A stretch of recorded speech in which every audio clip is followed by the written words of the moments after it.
আমার আল্লাহ দুইটা হাত বের করে বলেন, মিকাইল আমি একটা মানুষ বানাবো, মানুষ আমাকে এক মুষ্টি মাটি এনে দাও। মিকাইল বলে, মালিক আমি মাটি আনতে বড় অপারগ। আল্লাহ বলেন, জিব্রাইল তুমি মাটি এনে দাও। জিব্রাইল বলে, মালিক আমিও মাটি আনতে অপারগ। আল্লাহ বলেন, ইসরাফিল তুমি মাটি এনে দাও। ইসরাফিল বলে, মালিক আমিও মাটি আনতে অপারগ। আল্লাহ বলেন, আজরাইল তোমার দ্বারা সম্ভব, তুমি দুনিয়া থেকে মাটি এনে দাও। তিরমিজি শরীফের বর্ণনা, টাইটেল জামাতের মধ্যে পড়ানো হয়, সমগ্র পৃথিবীর মধ্যে মালাকুল মউত আজরাইল একটা তাবা বসাইলেন, আবিয়াত আসওয়াদ আহমার, আল্লাহু আকবার কোন। মালাকুল মউত একটা থাবা দিলেন, সমগ্র পৃথিবীর ভিতর থেকে থাবা দিয়ে তিনি এক মুষ্টি মাটি নিলেন। যেই মাটির ভিতরে লাল মাটি, কালো মাটি, সাদা মাটি, নরম মাটি, গরম মাটি, সুবহানাল্লাহ কোন। এই 5 প্রকারের মাটি নিয়ে জান্নাতের ভিতরে মালাকুল মউত রাখলেন। বলেন, মালিক আমাদেরকে বানাইয়েছো নূর দ্বারা, জিন্নাত বানিয়েছো আগুন দ্বারা, ফের জান্নাতের হৌর গালমান বানিয়েছো জাফরান দ্বারা। এই মাটি দ্বারা তুমি কি বানাইবা? যেই মাটির মধ্যে মানুষে প্রস্রাব করবে, পায়খানা করবে, দুর্গন্ধ, দুনিয়ার সমস্ত ময়লা আবর্জনা মাটির পেটের ভিতরে গ্রাস হবে, কি বানাইবা? আল্লাহ বলেন, ফেরেশতা একটা মায়ার মানুষ বানাবো, মায়ার মানুষ। আল্লাহু আকবার বলেন। এবার কোটি কোটি ফেরেশতা বলে, মালিক মানুষ বড় নাফরমান, নিমুখ হারাম, সকালবেলা পাপ করবে, দুপুর বেলা ভুলে যাবে, দুপুর বেলা পাপ করবে, রাত্রের বেলা ভুলে যাবে। এ মালিক তওবা করবে, তারপরে আবারও পাপ করবে। বলেন ঠিক না বেঠিক? তাদের হাতে গুনাহ, পায়ে গুনাহ, জবানে গুনাহ, কলবে গুনাহ, তারা পাপী হবে, পাপী। তোমার যদি ইবাদতের প্রয়োজন হয়, আমরা ফেরেশতাই তো যথেষ্ট, পাপ করি না, নাফরমান করি না। যারা সেজদায় পড়ে আছে সারা জীবন সেজদা, কখনো মাথা উঠায় না। যারা দাঁড়িয়ে আছে কখনো বসে না, আমরা ফেরেশতাই তো যথেষ্ট। আল্লাহ বলেন, জিব্রাইল ক্বালা ইন্নী আ'লামু মা লা তা'লামুন, আমি আল্লাহ যা জানি তোমরা কিন্তু তা জানো না। আল্লাহু আকবার বলেন। আল্লাহ তুমি কি করবে? আল্লাহ বলেন, মানুষ বানাবো। হ্যাঁ, তারা গুনাহ করবে, পাপ করবে, নাফরমানি করবে, কথা সত্য। তবে তাদের দেহের ভিতরে আমি আল্লাহ একটা কপাল বানাবো রে, কপাল। এই 4 আঙ্গুল কপাল দিয়ে সকালবেলা আমি মালিককে একটা সেজদা দিয়ে বলবে, সুবহানা রাব্বিয়াল আ'লা। বলেন বলেন বলেন, সুবহানা রাব্বিয়াল আ'লা, সুবহানা রাব্বিয়াল আ'লা, সুবহানা রাব্বিয়াল আ'লা। তার দেহের ভিতরে একটা জিহ্বা দিব রে, জিহ্বা। জিহ্বাটা দিয়ে বলবে, আল্লাহু আকবার, মালিক তুমি বড়, আমি ছোট। সুবহান রাব্বিয়াল আ'লা, তুমি পাক, তুমি পাক, তুমি পাক, আমি না পাক। আল্লাহ বলেন, জিব্রাইল এই কপালটা আমি আল্লাহ নিজ হাতে বানাবো, নিজে হাতে। আমার হাতের তৈরি কপাল দিয়ে সেজদা দিবে 30 সেকেন্ড। তুমি জিব্রাইলকে বানানোর পরে সেজদায় পড়েছিলে 30,000 বছর। আল্লাহু আকবার বলেন। তুমি জিব্রাইল, তোমাকে বানানোর পরে 30,000 বছর আমার কদমে তুমি সেজদায় পড়েছিলে, কোনোদিন মাথা উঠাও নাই। তুমি জিব্রাইলের 30,000 বছরের সেজদা যদি এক পাল্লাই রাখি রে, আমার গুনাহগার বান্দার 4 আঙ্গুল কপালের 30 সেকেন্ডের সেজদায় যদি এক পাল্লাই রাখি, আল্লাহ বলেন, জিব্রাইল আমার গুনাহগার গোলাম বান্দা বান্দির 30 সেকেন্ডের সেজদার দাম তুমি জিব্রাইলের 30,000 বছরের সেজদার চাইতো আমি আল্লাহর কাছে বড় দামি। একটু জোরে বলেন না আল্লাহু আকবার। সেই জন্য আমার আল্লাহ তিনার 2টা হাত বের করলেন। এবার আজরাইল মাটি রাখার পরে আমার আল্লাহ হাদিসে কুদসি, লাম্মা খালাকাল্লাহু আদম আলা সূরাতিহি ওয়া তুলুহু 60 জিরা, আমার আল্লাহ নিজে খামিরাটার উপরে নিজের 2টা হাত দিয়া গসতে লাগলেন। কিতাবের মধ্যে লেখে আমার আল্লাহ গসতে গসতে গসতে গসতে 160 হাত লম্বা দেহটা বানাইলেন। সুবহানাল্লাহ। একটু জোরে বলেন আল্লাহু আকবার। 160 হাত লম্বা করে আদমের দেহটা বানাইলেন। আদম 120 হাত, আর আদমের সিনাটা তাফসীর ইবনে কাসিরের মধ্যে এবং তাফসীরে রুহুল মানি আল্লামা আলুসি আল বাগদাদি উল্লেখ করেন, আদম পয়গম্বরের সিনাটাকে আমার আল্লাহ 7 হাত প্রশস্ত করে বানাইলেন। আদমের কপালটাকে আমার আল্লাহ ঘষে ঘষে বানাইলেন। আদমের চেহারার ভিতরে 2টা চক্ষু দিলেন। ইন্নাস সামআ ওয়াল বাসারা ওয়াল ফুয়াদ, আল্লাহ বলেন 2টা চক্ষু দিয়া দেখার ক্ষমতা দিলাম, 2টা কর্ণ দিয়া শোনার ক্ষমতা দিলাম, অন্তর দিয়ে আমি আল্লাহ অন্তর দিয়ে চিন্তা গবেষণার ক্ষমতা দিলাম, দেহের ভিতরে চামড়া দিয়ে গরম ঠান্ডা বুঝার ক্ষমতা দিলাম, নাকের মধ্যে ছিদ্র দিয়ে ঘ্রাণ নেওয়ার ক্ষমতা দিলাম, আমি আল্লাহ জিহ্বা দিয়ে স্বাদ গ্রহণের ক্ষমতা দিয়ে দিলাম। আল্লাহু আকবার। বলেন কে বানাইলেন? আরেকটু জুড়ে বলেন কে বানাইলেন? এবার জিবরাইল বলে, মালিক আমাকে বানাইলা, নিজের হাত লাগাও নাই। জিন্নাতকে বানাইলা, নিজের হাতে তো বানাও নাই। ফেরেশতা জিন্নাত হুর ও গেলমান বানাইলা, নিজের হাত লাগাও নাই। আল্লাহ বলেন, জিবরাইল নিজ হাতে কেন আদম বানাইলাম জানোনি?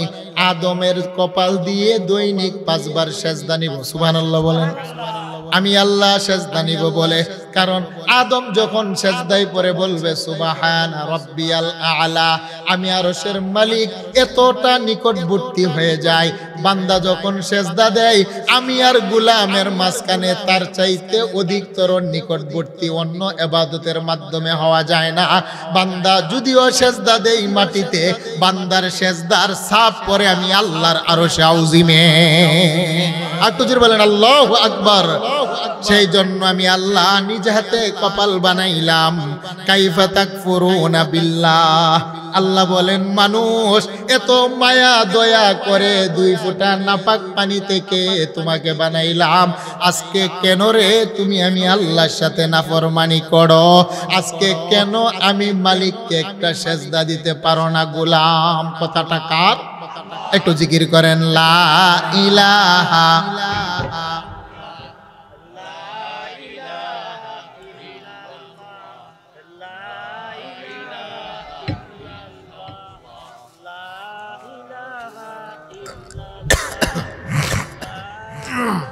দুইটা হাত উঠান, হাত উঠান, হাত দুইটা উঠান, একটু নারায়ে তাকবীর দেন। একজন দেন নারায়ে তাকবীর দেন, নারায়ে তাকবীর দেন, নারায়ে তাকবীর দেন, নারায়ে তাকবীর দেন।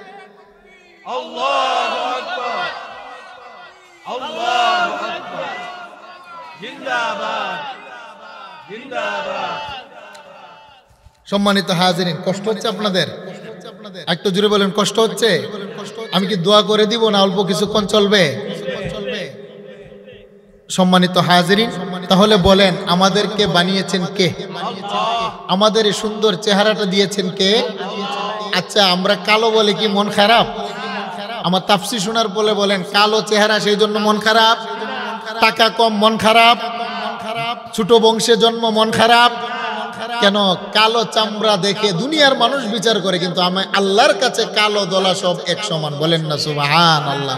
সেই জন্য কখনো কালো চামড়ার কারণে মন খারাপ করবেন না। কালো চামড়াকে যদি আমার আল্লাহ মূল্যায়ন না করতেন, বেলালকে মসজিদে নববীর মুয়াজ্জিন বানাতেন না। ঠিক না বে ঠিক? আরেকটু জুড়ে বলেন ঠিক না বে ঠিক? আমি আমার মা বোনদেরকে বলবো, যাদের চেহারা কালো, বেশি মন খারাপ করবেন না। একজন কালো নারী গোলাম, সে যদি পর্দাওয়ালি হয়, নামাজওয়ালি হয়, একজন নামাজওয়ালি কালো মানুষের দাম জান্নাতের 70টা হুর গলমানের চাইতে আল্লাহর দরবারে বেশি। সুবহানাল্লাহ বলেন। আল্লাহ বলেন গোলাম, তোমাকে এত সুন্দর করে বানিয়ে আমি আল্লাহ দুনিয়াতে পাঠাইলাম। একটু জোরে বলেন আল্লাহু আকবার। আল্লাহ বলেন তোমাকে সুন্দর করে বানিয়ে দুনিয়াতে পাঠাইলাম। তোমার মা যেদিন তোমাকে জন্ম দিয়েছিল, তোমার হাত ছিল কিন্তু ধরার ক্ষমতা ছিল না। তোমার মা যেদিন তোমাকে ভূমিষ্ঠ করেছিল, পা ছিল কিন্তু তুমি দাঁড়াতে পারতে না। বলেন ঠিক না বে ঠিক? বলেন বলেন ঠিক না বে ঠিক? তোমার মা যেদিন জন্ম দিয়েছিল, জবান ছিল কিন্তু তোমার জবানে কোনো ভাষা ছিল না। শুধু একটা মাত্র আওয়াজ ছিল, কান্না কান্না কান্না। আমি আল্লাহ ধীরে ধীরে তোমার কান্নাটা দূর করে তোমার জিহ্বার ভিতরে একটা ভাষা দিলাম, আর রহমান। আল্লামাল কুরআন, খালাকাল ইনসানা, আল্লামাহুল বায়ান। আল্লাহ বলেন তুমি মা চিন্তা না, বাবা চিন্তা না, বন্ধু চিন্তা না, কাউকে চিন্তা না, ডাকতে পারতে না। ধীরে ধীরে তোমার কুচি জিহ্বার ভিতরে বাসা দিলাম। এখন তুমি তোমার মারে ডাকো, তোমার মার কলিজা ঠান্ডা হয়। এখন আব্বাকে আব্বু বলে ডাকলে বাবার কলিজাও ঠান্ডা হয়। স্ত্রীকে প্রিয়তমা বলে ডাকলে সেও বড় খুশি হয়। তোমার বাচ্চাটা তোমাকে আব্বু বলে ডাকলে তোমারও বড় মায়া লাগে। আল্লাহ বলেন কাইফা তাকফুরুনা বিল্লাহ, আরে আমি না জবান দিলাম, আমার দেওয়া জবান দিয়া সবাই রে ডাইকা খুশি বানাইলা, কিন্তু যে জবানের মালিক, বাসার মালিক, সেই মালিককে গোলাম দৈনিক 5 বার ডাকতে তোমার সময় হয় না। আল্লাহু আকবার কোন। আরে মারে বারবার ডাকলে মা সমস্ত ডাকের সাড়া দেয় না। আব্বাকে বারবার ডাকলে বাবাও বিরক্ত হয়, সমস্ত ডাকের সাড়া দেয় না। বন্ধুর বাড়িতে গিয়ে বারবারে যদি বন্ধুকে ডাকে, বন্ধু সমস্ত ডাকের সাড়া দিতে চায় না। নেতা নেত্রীর দরজার গিয়ে দাঁড়িয়ে স্যার স্যার বললে বিরক্ত হয়ে দরজা বন্ধ করে দেয়। গরিব মানুষটা দণ্ডাট্য মানুষের দরজায় গিয়ে ডাকলে তার চেহারার উপর দরজা বন্ধ করে দেয়, ঠিক না বেটি? আল্লাহ বলেন গোলাম, তোমার জবান দিয়ে জবানের মধ্যে আমি আল্লাহ বাসা দিলাম। তুমি কখন এসে আমাকে ডাক দিবি? আমি যদি ঘুমিয়ে যাই, তুই যদি আমারে না পাস। সেই জন্য লা তাখুযুহু সিনাতু ওয়ালা নাওম। দুনিয়ার সবাই ঘুমাই যায় রে, আমি মালিক কিন্তু ঘুমাই না। আমি মালিকের তন্দ্রাও নাই, আমি মালিকের নিদ্রাও নাই। যেই মুহূর্তে পৃথিবীর যেই প্রান্ত থেকে তুই আমাকে আল্লাহ বলে ডাক দিস, দুনিয়ার মানুষ হয়তো একটা ডাক দিলে একটা জবাব দেয়, আমি আরশের মালিককে তুই আল্লাহ বলে একটা ডাক দিবি, লাব্বাইকা ইয়া আব্দি, আমি আরশের মালিক তোকে একটা ডাকে 70টা জবাব দেই। একটু জোরে বলেন আল্লাহু আকবার। বনি ইসরাইলের ঘটনা, গভীর মনোযোগ। 33 বছরের একজন যুবক, সে নিজ হাতে মূর্তি বানাইলেন। সুন্দর করে রূপ লাবণ্যতা মূর্তি বানিয়ে দুধ কলা মূর্তির সামনে দিয়ে ডাকে নিয়া সনম। সনম মানে হলো মূর্তি, মূর্তি দুশুমি মূর্তি। 40 বছর পর্যন্ত সে ডাকিয়া সনম, ইয়া সনম, ইয়া সনম। হে আমার মাবুদ, হে আমার হাতের তৈরি মাবুদ, হে আমার হাতের তৈরি মাবুদ।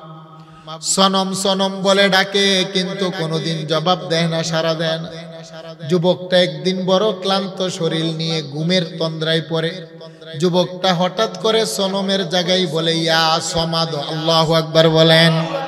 আপনারা বলেন সনম মানে হলো দুশুমি আর সমাদ মানে হলো আমার আল্লাহ। ইন্না লিল্লাহি তাআলা 99 ইসমান মিয়াতান ইল্লা ওয়াহিদ। নবী বলেন আমার আল্লাহর 100 নাম আছে, একটা কম, অর্থাৎ 99টা নাম। এর ভিতরে একটা সিফাতি নাম হলো আস-সামাদ।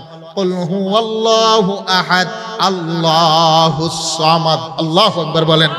আচ্ছা না নাই জুড়ে বলেন কুল হুয়াল্লাহু আহাদ আল্লাহুস সামাদ।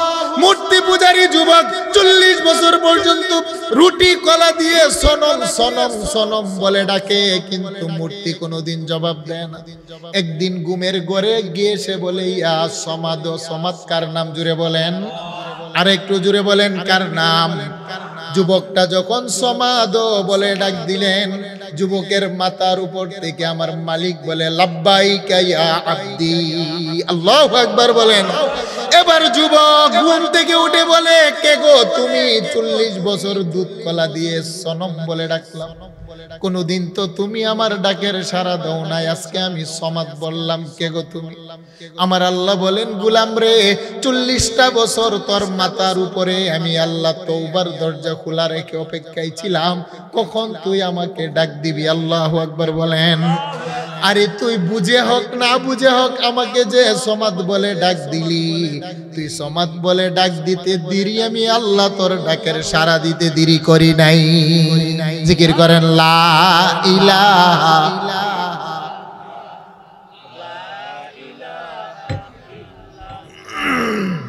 লা ইলাহা ইল্লাল্লাহ লা ইলাহা ইল্লাল্লাহ লা ইলাহা ইল্লাল্লাহ মুহাম্মাদুর রাসূলুল্লাহ সাল্লাল্লাহু আলাইহি ওয়াসাল্লাম। বলেন আল্লাহু আকবার। তাহলে নামাজ পড়ার দরকার আছে না নাই? আল্লাহর গোলামি করার দরকার আছে না নাই? আল্লাহর এই কোরআন কালামের মাদ্রাসার সাথে মহাব্বত রাখার দরকার আছে না নাই? তাহলে এই কপালটা আল্লাহ দিলেন কাকে? বন্ড পীরকে সেজদা দেওয়ার জন্য নাকি আল্লাহকে সেজদা দেওয়ার জন্য? বলেন এই কপাল দিয়া মাজারে সেজদা দেওয়া যাবে? জোরে বলেন বলেন বলেন, এই কপাল দিয়ে মাজারে সেজদা দেওয়া যাবে? এই কপাল দিয়ে কোনো বন্ড পীরের পায়ে সেজদা দেওয়া যাবে? দিলে কি ঈমান থাকে না ঈমান চলে যায়? এই কপাল একমাত্র কার জন্যে? তাহলে আল্লাহ ছাড়া পৃথিবীর কারো সামনে কপাল নত করা যাবে? আল্লাহ বলেন কাইফা তাকফুরুনা বিল্লাহ গুলাম, কেন আজকে আমাকে তুমি মানতে পারো না, আমাকে ডাকতে পারো না, আমার বিধান তুমি মানতে পারো না? হ্যাঁ, আমি আল্লাহ তোমাকে সুন্দর করে বানিয়ে তোমাকে আমি আল্লাহ হাতের মধ্যে ধরার ক্ষমতা দিলাম, আমি আল্লাহ আস্তে আস্তে তোমার পায়ের মধ্যে হাঁটার ক্ষমতা দিলাম, আমি আল্লাহ ধীরে ধীরে তোমার জবানের ভিতরে বাসা দিলাম, তোমার দেহের ভিতরে আমি আল্লাহ যৌবন দিলাম, ক্ষমতা দিলাম, তোমাকে আমি আল্লাহ স্বাধীনতা দিলাম, ইচ্ছে করলে তুমি আমাকে মানতে পারো সেই ক্ষমতাও দিলাম, আবার ইচ্ছে করলে আমাকে গালিও দিতে পারো সেই ক্ষমতা দিলেন। বলেন ঠিক না বেঠিক? একটু জোরে বলেন ঠিক না বেঠিক? পৃথিবীর এক প্রকার মানুষ আছে আল্লাহ রাসূল মানে না, তাদেরকে বলা হয় নাস্তিক।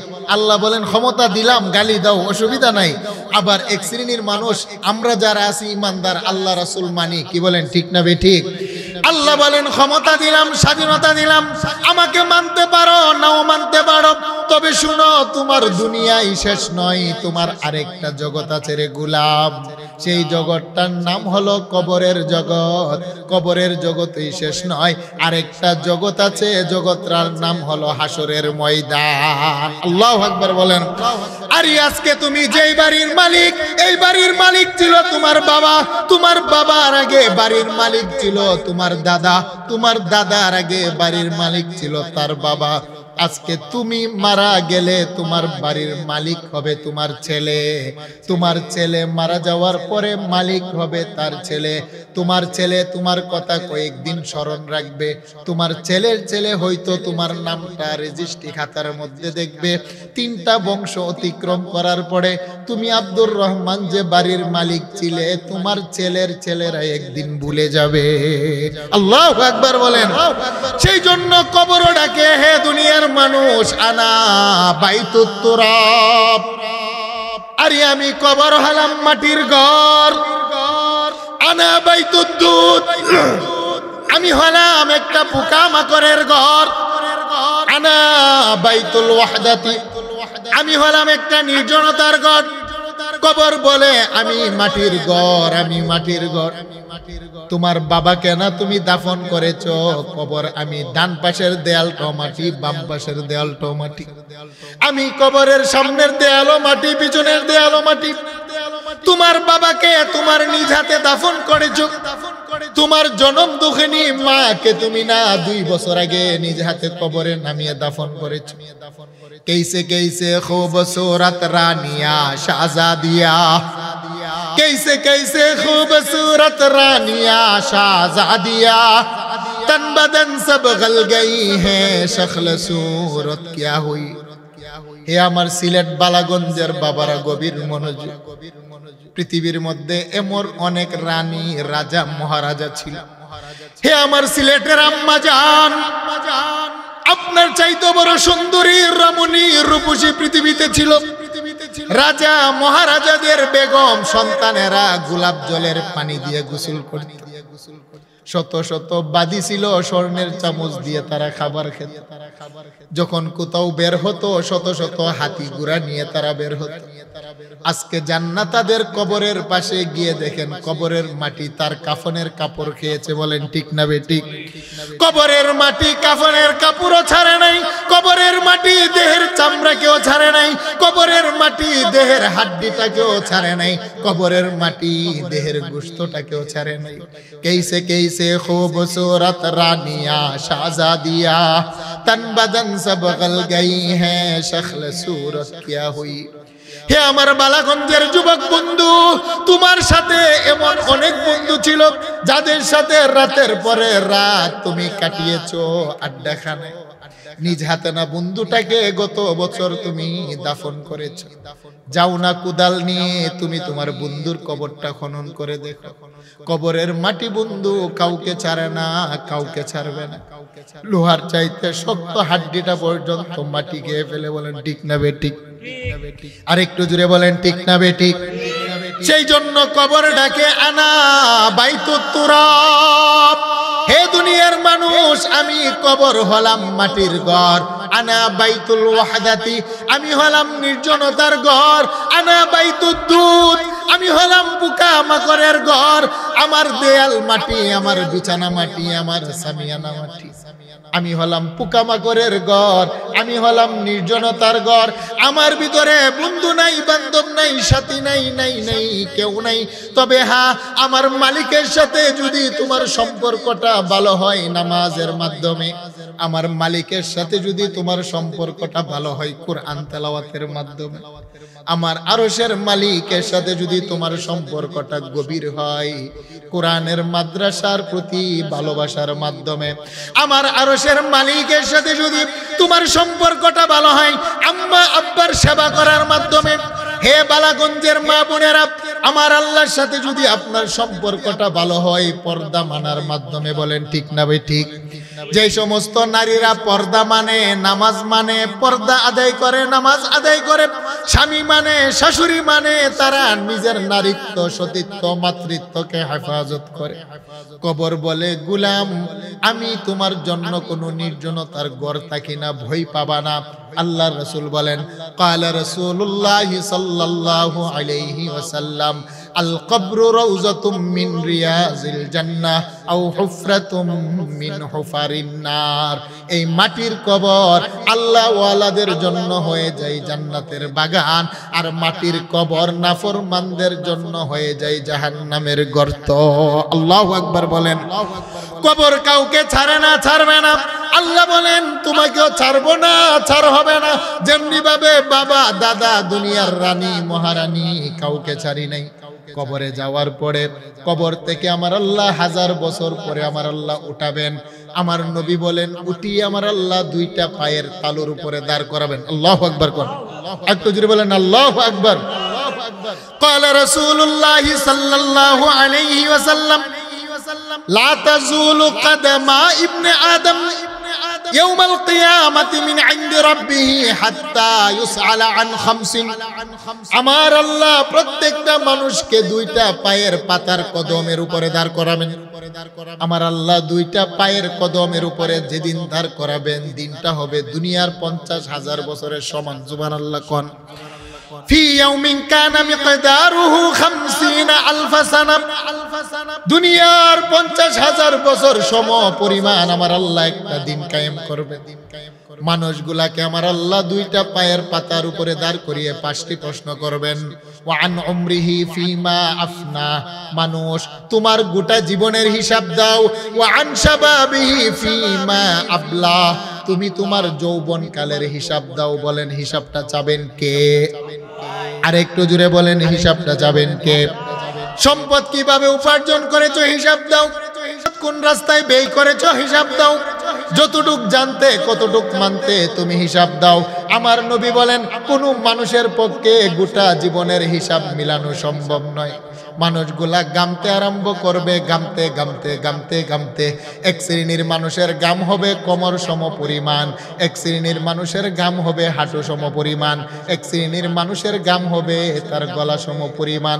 আল্লাহর রাসূল বলেন যারা বেনামাজি, নামাজ পড়ে না, রোজা রাখে না, পর্দা মানে না, স্বামী মানে না, আম্মা মানে না, আব্বা মানে না, কুরআন মানে না, মাদ্রাসা মানে না, নাস্তিক, বেঈমান, কাফের, আমার আল্লাহ তাদেরকে উলঙ্গ করে দাঁড় করাবেন। নাউজুবিল্লাহ কোন। বুখারীর বর্ণনা, ইউহশারুন নাসু ইয়াউমাল কিয়ামাতি হুফাতান উরাতান গুরলা। যারা নাফরমান তাদেরকে আমার আল্লাহ উলঙ্গ করে দাঁড় করাবেন, দেহের মধ্যে কোনো কাপড় নাই, খতনাবিহীন অবস্থা। আম্মা জান আয়েশা বললেন ইয়া রাসূলুল্লাহ ইয়া হাবিবাল্লাহ আর রিজালু ওয়ান নিসাউ জামিআ ইয়ানজুরু বাযুহুম ইলা বায। হে গো নবীজি, কোটি কোটি নারী পুরুষ উপস্থিত, একজন নারী একজন পুরুষের লজ্জাস্থানের দিকে কি তাকাবেন? আর বড়ই লজ্জার কথা। আমার নবী বলেন, আয়েশা, আল আমরু আশাদ্দু মিন আইয়ানজুরা বাযুহুম ইলা বায।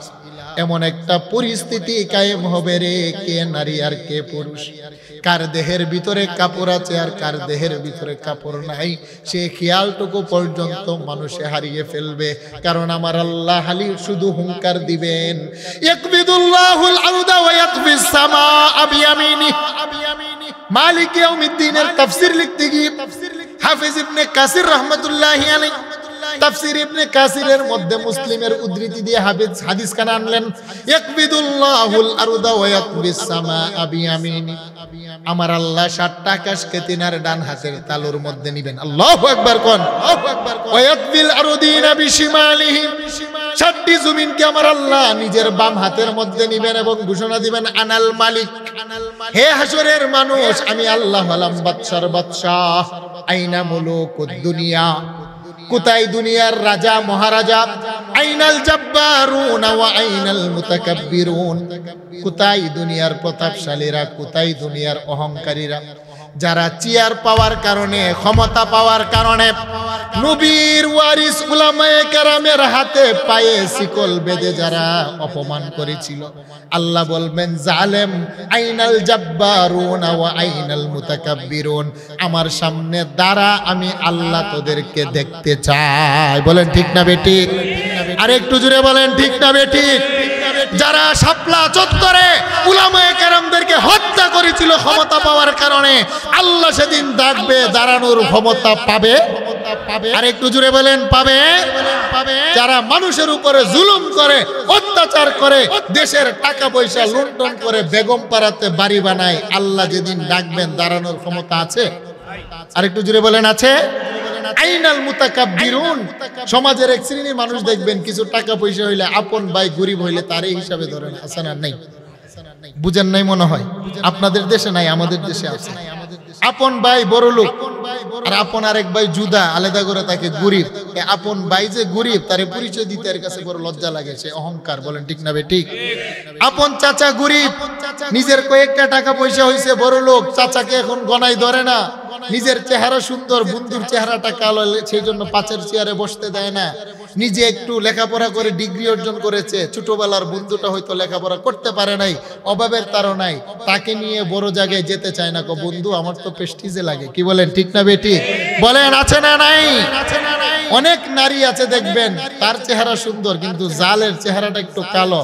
অনেক মহিলা দেখবেন বাপের বাড়ি বড় লোক কিন্তু দেবর বাসরের স্ত্রী, তাদের স্ত্রীরা হয়তো গরিব বাবের ঘরে আসছে, সেই জন্য যেই বিডি বড় লোকের মাইয়া তার ফেখমার পাওয়ারে ঘরের ভিতরে তাকা যায় না। আছে না নাই? আরেকটু জুড়ে বলেন আছে না নাই? আল্লাহ ডাকবেন আইনাল জাব্বারুনা ওয়া আইনাল মুতাকাব্বিরুন, হে অহংকারীরা, ক্ষমতার কারণে, টাকার কারণে, পাওয়ারের কারণে, বড় বংশের কারণে, চেয়ারম্যানের শালা সম্বন্ধী হওয়ার কারণে যারা অহংকার করেছিলে, আমি আল্লাহর সামনে দাঁড়াও। হাদিসের মধ্যে লেখে অহংকারীরা সালাম দেয় না, শুধু সালাম নিতে জানে। কি বলে ঠিক না বেঠিক? অহংকারীরা সালাম দেয় না, তারা শুধু চায় যে আমাকে সালাম দেখ, আর সালামের জবাবও দেয় না, মাথা নাড়া দেয়। কি বলেন ঠিক না বেঠিক? অহংকারীরা নিজেকে বড় মনে করে, সেই জন্য আমার আল্লাহ তাদেরকে ছোট্ট লাল পিঁপড়ার আকৃতি দিয়ে দাঁড় করাবেন। আল্লাহ বলেন তুই না দুনিয়াতে বড় হয়েছিলি তাই তোরে ছোট বানাইলাম। জাহান্নামীরা যে রাস্তা দিয়ে যাবে সেই রাস্তায় দাঁড় করাবেন, জাহান্নামীদের পায়ের নিচে ফেলে আল্লাহ পাক তাদেরকে পদদলিত করবেন। নাউজুবিল্লাহ বলেন। তাহলে অহংকার করা যাবে? আর একটু জোরে বলেন তাকাব্বর করা যাবে? আমার আল্লাহ সেদিন তাদেরকে ডাকবেন আইনাল জাব্বারুনা ওয়া আইনাল মুতাকাব্বিরুন ফাআম্মা মান সাকুলাত মাওয়াজিনুহু ফাহুয়া ফি আইশাতির রাদিয়া। তখন আমার আল্লাহ সকলকে দাঁড় করিয়ে আল্লাহ বলবেন আমি জুলুম করব না রে বান্দা, আমি আল্লাহ ইনসাফের পাল্লা কায়েম করলাম। আমার আল্লাহ প্রত্যেকটা মানুষের আমলগুলাকে এবার ওজনে উঠাবেন। সুবহানাল্লাহ কোন? যার আমল নামার ভিতরে নামাজ আছে, যার আমল নামার ভিতরে রোজা আছে, যার আমল নামার ভিতরে আম্মা আব্বার খেদমত আছে, যার আমল নামার ভিতরে পর্দা পুশিদা আছে, বাবা সৎ কথা আছে, সত্য কথা আছে, জমাজের যে সমস্ত যুবক যুবক বন্ধুগুলো আল্লাহ রাসূলকে ভালোবাসে, যৌবন বয়সে যারা পাপ করে না, চুরি করে না, ইয়াবা খায় না, যে সমস্ত যুবকগুলাকে যুবতী নারীরাকে, যুবক তোমার দেহে যৌবন আছে, আমার দেহ যৌবন আছে, আসো না বিনিময় করি। যুবকটা বলে বুন ফাকালা ইন্নী আখাফুল্লাহ, আমি আমার আরশের মালিক আল্লাহকে ভয় করি, না না পাপে লিপ্ত হতে পারবো না। আমার নবী বলেন ওই যুবকের আমল নামাগুলাকে আমার আল্লাহ যখন ওজনে উঠাবেন, সাথে সাথে তার মিজানের পাল্লাটা ভারী হয়ে যাবে। আরেকটু জোরে বলেন আল্লাহু আকবার। আপনাদের কষ্ট হচ্ছে মনে হয় বেশি। হুজুর আমি শেষ করে দিব নাকি? আর কতক্ষণ? 5 মিনিট চলবে? আর একটু জোরে, আর কিছুক্ষণ চলবে? আমার আল্লাহ তাদেরকে ধরবেন। বুখারী শরীফের বর্ণনা, 7 প্রকারের মানুষকে আমার আল্লাহ আরশের নিচে জায়গা দিবেন। এর ভিতরে এক প্রকার হলো সমাজের ওই সমস্ত যুবক। হে আমার সিলেটের যুবক বন্ধু, তোমাকে বলছি, পর্দার আড়াল থেকে আমার অনেক যুবতী বোনেরা হয়তো শুনছে, হে আমার বোন আপনাকে বলছি, ওয়াশাবুন নাশা ফি ইবাদাতিল্লাহ, যৌবন বয়সে এমন একটা সময় পাগলা গুরা খাহেসাত অনেক কিছু করতে মনে চাই, বলেন ঠিক না বেটি? যৌবনের তাড়নায় অনেক কিছু করতে মনে চাই, কিন্তু যুবকটা করে না। আল্লাহ রাসূলকে ভালোবাসে, মাদ্রাসাকে ভালোবাসে, আলেম ওলামাকে ভালোবাসে, নামাজ পড়ে, আম্মা আব্বা মানে। এমন একটা যুবক যখন হাসরের ময়দানে দাঁড়াবে, আমার আল্লাহ ডেকে ডেকে আরশ আযীমের নিচে মুতির মিম্বরে আমার আল্লাহ বসার জায়গা করে দিবে। আরেক প্রকারের যুবক রাজুলুন, বুখারীর বর্ণনা, ইমাম বুখারী 6 লক্ষ হাদিস থেকে বাছাই করে হাদিস খানা বুখারীতে আনলেন। রাজুলুন ইমরাআতুন যাতু হাসাবিন ওয়া জামালিন ফাকালা ইন্নী আখাফুল্লাহ। 18 বছর 25 বছরের একজন যুবককে সুন্দরী একটা নারী ডাকে, হে আমার বন্ধু, আমার দেহে যৌবন আছে, তোমার দেহ যৌবন আছে, চাহিদা আছে, আমার আম্মা আব্বা বাড়িতে নাই, আসো না ঘরের ভিতরে দরজা বন্ধ করে একে অপরের সাথে বিনিময় করি, দুনিয়ার কেউ দেখবে না। যুবক বন্ধুটা বলে, হে আমার বোন, আমারও মনে চায়, খাহেসাত আছে, জানি কেউ দেখবে না রে। ঘরের দরজার সামনে পর্দা দিলে সমাজের মানুষ দেখবে না জানি, কিন্তু আরশের মালিকের চোখের মধ্যে তো পর্দা লাগানো যায় না। আল্লাহু আকবার বলেন। ওয়ায়ালামু মা ফিল বাররি ওয়াল বাহরি ওয়া মা তাসকুতু মিন ওয়ারাকাতিন ইল্লা ইয়ালামুহা। আল্লাহ বলেন, গোলাম রে, সাগরে মহাসাগরে দুনিয়াতে যা আছে সব আমি জানি। সাগর মহাসাগরের তলদেশ, পৃথিবীর মধ্যে আমার আল্লাহ 32টা সাগর মহাসাগর বানাইলেন। সবচাইতে বড় সাগরের নাম হলো আটলান্টিক মহাসাগর। আটলান্টিক মহাসাগরের গভীরতা হলো 11 কিলোমিটার। বঙ্গোপসাগরের গভীরতা হলো 4 কিলোমিটার। এভারেস্ট পর্বতমালা সবচাইতে বড় উঁচু পাহাড়, তার উচ্চতা হলো 9 কিলোমিটার। ওয়ায়ালামু মা ফিল বাররি ওয়াল বাহরি ওয়া মা তাসকুতু মিন ওয়ারাকাতিন ইল্লা ইয়ালামুহা। 11 কিলোমিটার মহাসাগরের তলদেশে ছোট্ট কিছু পোকা আছে। পোকাগুলার যখন সকাল সন্ধ্যা খাবারের প্রয়োজন হয়, ছোট্ট পোকা তার জবান দিয়ে তার আরশের মালিককে ডাক দেয়। আল্লাহ বলেন, আল্লাহু সামিউম বাসীর, আমি অত বড় দেখনেওয়ালা মালিক। 11 কিলোমিটার মহাসাগরের ছোট্ট পোকাটা যখন আমাকে ডাকে, আমি আরশের মালিক আরশ আযীম থেকে পোকাটাকে দেখি এবং তার জবানের আওয়াজটা শুনি। আল্লাহু আকবার বলেন। আরে তোমাদের বাড়ির পাশে যে আম গাছ, কাঁঠাল গাছ আছে, প্রত্যেকটা মানুষের ঘরের পাশে বাবা আমাদের গাছ আছে, বলেন আছে না নাই? গাছের মধ্যে বাবা কিছু মরা পাতা আছে, বলেন আছে না নাই? বাতাস যখন ধাক্কা দেয় মরা পাতাটা পড়ে যায়। আল্লাহ বলেন, পাতাটা যে মাটিতে পড়ে তার একটা গতিবেগ আছে, মাটিতে পড়লে একটা আওয়াজ হয়, ফেলে দিলাম একটা আওয়াজ আছে, আছে না নাই? আল্লাহ বলেন, দুনিয়ার কোনো মানুষ পাতাটা মাটিতে পড়ার আওয়াজ শুনতে পায় না, আমি এত বড় দেখনেওয়ালা শুননেওয়ালা আরশ আযীম থেকে শুকনা পাতাটা যখন মাটির মধ্যে পড়ে তার আওয়াজটাও আমি আল্লাহ আরশ থেকে শুনি। মা ইয়াকুনু মিন নাজওয়া সালাসাতিন ইল্লা হুয়া রাবিউহুম ওয়ালা খামসাতিন ইল্লা হুয়া সাদিসুহুম। হে আমার বালাগন্ধের বন্ধু, তিনজন যুবক যদি দরজা বন্ধ করে পাপ করে, যুবকেরা মনে করে আমরা তো তিনজন, দুনিয়ার কেউ তো দেখে না, মা দেখে না, বাবা দেখে না, সমাজ দেখে না। আল্লাহ বলেন না রে গোলাম, মা ইয়াকুনু মিন নাজওয়া সালাসাতিন ইল্লা হুয়া রাবি, যেখানে তোমরা তিনজন চতুর্থ জন হচ্ছি আমি আল্লাহ। আল্লাহু আকবার বলেন। ওহুয়া মাআকুম আইনামা কুনতুম, তুমি পাহাড়ে আমি মালিকও তোমার সাথে পাহাড়ে, তুমি সাগরে আমি মালিকও তোমার সাথে সাগরে, তুমি জঙ্গলে আমি মালিক ও গোলাম তোমার জঙ্গলে তোমার সাথে আছি। কেমন সাথে আছি জানোনি? ওয়ানাহানু আকরাবু ইলাইহি মিন হাবলিল ওয়ারিদ, তোমার গারের মধ্যে যে একটা মোটার রগ আছে, রগ, এই রগটা না যতটা তোমার দেহের নিকটে, আমি আরশের মালিক তার চাইতো অধিকতর তোমার নিকটে আছি। আল্লাহু আকবার করে। ফাইনামা তুওয়াল্লু ফাসাম্মা ওয়াজহুল্লাহ। লাইট আছে নি? লাইট আমার সাথে বলেন, লাইট আছে নি? লাইটের আলোটার কোনো দিক আছে না চতুর্দিকে? বলেন, এই লাইটের আলোটা কি একদিকে আছে না চতুর্দিকে আছে? বলেন বলেন, কথা বলেন।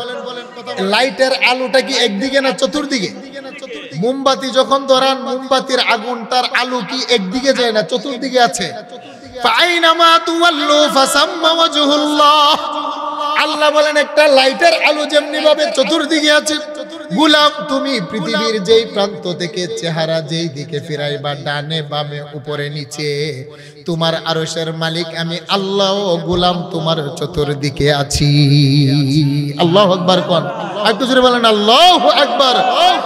যুবক বলে, হে আমার বোন, না না, দুনিয়ার মানুষের চোখে পর্দা দেওয়া যায়, আমার আরশের মালিকের চোখে তো পর্দা দেওয়া যাবে না, আমার আল্লাহ তো দেখেন। আল্লাহর নবী বলেন, এই কথাটা বলে যারা পাপ ছেড়ে দেয়, আমার আল্লাহ হাসরের ময়দানে মিজানের পাল্লার মধ্যে উঠাবেন, তার আমলটা ভারী হয়ে যাবে। তখন জিব্রাইল তার হাতের মধ্যে ধরে কোটি কোটি মানুষের সামনে মুতির মিম্বরের মধ্যে দাঁড়িয়ে বলবেন, ইন্না ফুলান ইবনে ফুলান কাদ সাকালাত মাওয়াজিনহু আদম আবাদা, ইমুকের ছেলে ইমুক সফল কাম হয়েছে, আর কোনোদিন বিফল হবে না। আমার আল্লাহ খুশি হয়েছেন, আর কোনোদিন নারাজ হবেন না। আল্লাহু আকবার বলেন। আমরা সেই আল্লাহর সেই আদালতে জিব্রাইলের মাধ্যমে ঘোষণা পেতে চাই কি চাই না? তাহলে গোপনে প্রকাশ্যে, জি, তাহলে গোপনে প্রকাশ্যে সমস্ত গুনাহ থেকে আমাদের বাঁচা দরকার আছে না নাই? আবার এক শ্রেণীর মানুষ গামতে আরম্ভ করবে, তার পক্ষে কথা বলার মতো কাউকে পাবে না। আমার আল্লাহ তিন প্রকারের মানুষকে সেদিন সুপারিশের ক্ষমতা দিবেন। ইয়াশফাউ ইয়াউমাল কিয়ামাতি সালাস, আল আম্বিয়া সুম্মাল উলামা সুম্মাশ শুহাদা। এক প্রকারের সুপারিশ করবেন উলামায়ে কেরাম, আরেক প্রকারের সুপারিশ করবেন নবী রাসূল, আরেক প্রকারের সুপারিশ করবেন শহীদগণ। আবার হাদিসের মধ্যে আছে, আসিয়াম ওয়াল কুরআন ইয়াশফাআন লিল আবদি, যারা কুরআনকে ভালোবাসে, কুরআনকে আমার আল্লাহ জবান দিবেন। কঠিন হাসরের ময়দানে গুনাহগারের পক্ষে আল্লাহর কুরআন জবান নিয়ে তার পক্ষে সুপারিশ করবেন। আল্লাহু আকবার বলেন, একটু জোরে বলেন আল্লাহু আকবার। তাহলে যারা নামাজ আছে, রোজা আছে, আম্মা আব্বা সেবা আছে, গোপনে প্রকাশ্যে যারা পাপ ছেড়ে দেয়, যে সমস্ত নারীরা পর্দা মানে, নামাজ পড়ে, সতীত্ব নারীত্ব হেফাজত করে, পরপুরুষের সাথে অবৈধ সম্পর্ক করে না, শ্বশুর শাশুড়ি স্বামীর সাথে বেয়াদবি করে না, সাদা সিধাভাবে চলাফেরা করে, এরকম অনেক মা বোন আছে না নাই? সমাজের যে সমস্ত যুবকেরা আম্মা আব্বা মানে, নামাজটা সময় মতো পড়ে, মসজিদ মাদ্রাসাকে ভালোবাসে, নিজের ঘাম জড়ানো টাকা দিয়ে এই সমস্ত মাহফিলগুলাকে ভালোবাসে, তাদের পক্ষে কোরআন কথা বলবে, তাদের পক্ষে আলেম উলামা কথা বলবে। সুবহানাল্লাহ বলবেন না? আরেকটু জোরে বলেন না আল্লাহু আকবার। সম্মানিত হাজিরিন, আমি যদি এই শব্দটার উপরে তাফসীর করতে যাই অনেক সময়ের দরকার, আসলে সময় নেই, আমি আবার চলে যাব। গতকাল রাত্রে আমি ছিলাম গাইবান্ধা, উত্তরবঙ্গে। আসছি এখানে, যিনি মাহফিলটা করাচ্ছেন আমার এই বন্ধু বর, 1 বছর আগের থেকে আমার সাথে ওনার যোগাযোগ। আল্লাহ পাক আমার বাইকে হায়াতে রিজিকে বরকত দান করে, বলেন আমিন। আপনাদের এলাকার সন্তান বলছে, হুজুর আপনার নাম নাকি? জি জি, রাজু ভাই আমাকে অত্যন্ত মহাব্বত করে। রাজু ভাই বলে, হুজুর প্রত্যেকদিন রাত্রে আপনার একটা তাফসীর আমি শুনি। সুবহানাল্লাহ বলবেন না? এই রাজু ভাইয়ের মহাব্বতে আমি উত্তরবঙ্গ থেকে আসছি, ডাইরেক্ট আমি ঢাকা হয়ে আসছি। আজকে আবার চলে যাব এখান থেকে। আমি কালকে সখীপুর টাঙ্গাইল আমার মাহফিল। এই যে আপনারা বসে আছেন দীর্ঘ রাত পর্যন্ত চাতক পাখির মতো, এটা কার মহাব্বতে বলেন? আরেকটু জোরে বলেন, কার মহাব্বতে? আমি আপনাদের এলাকায় নতুন আসছি বাবা, সেই জন্য আপনারা যদি সময় বেশি নিয়ে থাকি, মনে কষ্ট পেয়েছেন?